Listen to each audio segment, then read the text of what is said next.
क्या हिमाचल में सेब उगाने वाले किसानों ने बीजेपी को हरा दिया? तो कर्नाटक में एक मराठा उम्मीदवार लिंगायत बहुल इलाके से कैसे जीत गया? बिहार में फिर क्या हुआ? उपचुनावों का विश्लेषण जरूरी है ताकि राजनीतिक परिवर्तन के भ्रम को सब अपने अपने हिसाब से स्वीकार कर सकें और 120 रुपए लीटर पेट्रोल खरीदने के लिए खुद को तैयार कर सकें। हिमाचल प्रदेश के सर्द होते मौसम को उपचुनावों के नतीजों ने गरमा दिया है।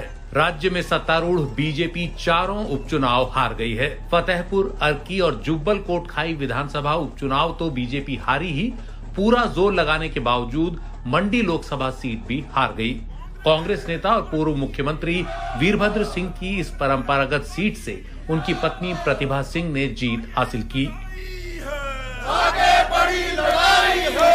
जो पिछले कांग्रेस की सरकार ने काम किया है उसी के आधार पर लोगों ने वोट दिया। जहां तक विपक्ष की बात है, आज आप देख रहे हैं नरेंद्र मोदी जी ने बहुत से आश्वासन पिछले चुनाव में दिए थे हमारे नौजवान युवाओं को कि मैं 2 करोड़ बच्चों को 1 साल में जॉब दूंगा। तो 7 साल हो चुके, कोई ऐसा जॉब की उपलब्धि उनको नहीं हुई है।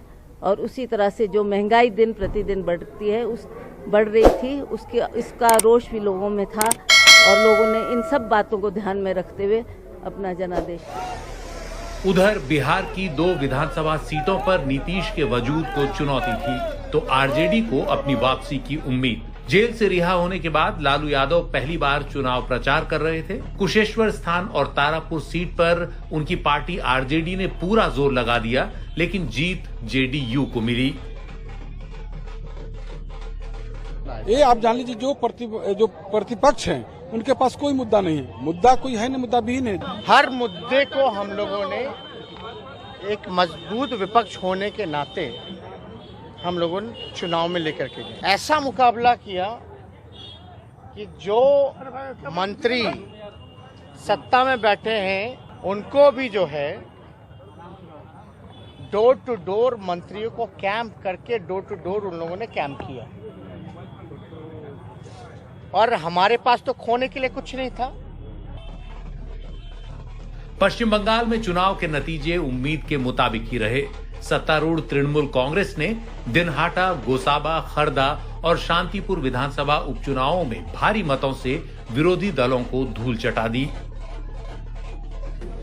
ये जीत was expected। हम अच्छा से चुनाव लड़े, अच्छा से जीते और बीजेपी जितना पीछे जाएगा वो लोकतंत्र के लिए भला होगा। पेट्रोल डीजल का इफेक्ट पड़ा है इलेक्शन जरूर। लोग बहुत नाराज हैं बीजेपी पर, मोदी पर, उनको सरकार पर, इसी का प्रभाव दिखाई देता है। बीजेपी के लिए राहत भरी खबर मध्य प्रदेश और असम से आई।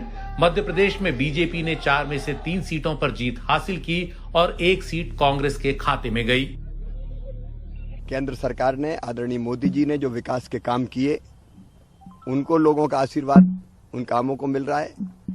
हमने भी प्रदेश में भारतीय जनता पार्टी की सरकार ने विकास और जन कल्याणकारी योजनाएं जो लागू की है आम जन के लिए, समाज के हर वर्ग के लिए, तो जनता का प्यार और आशीर्वाद मिल रहा है।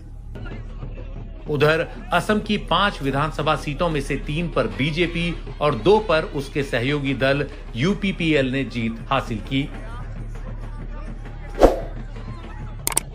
राजस्थान में सत्तारूढ़ कांग्रेस ने दोनों सीटों पर जीत हासिल कर ली।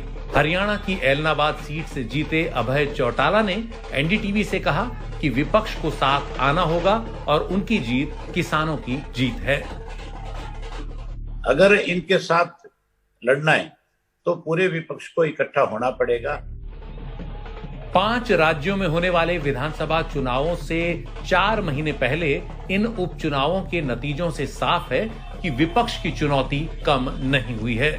Bureau report, NDTV India.